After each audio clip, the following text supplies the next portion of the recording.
Hello everyone. Today we talk about how to fix the app of Moovit. Will we go to settings?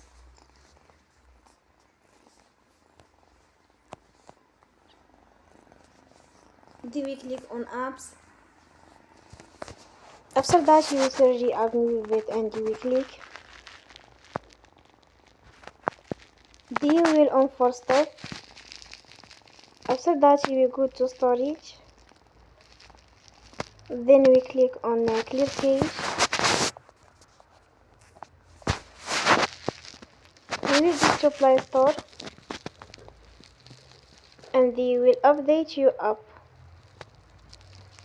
Don't forget to support us by like and subscribe. See you next time and thank you for watching.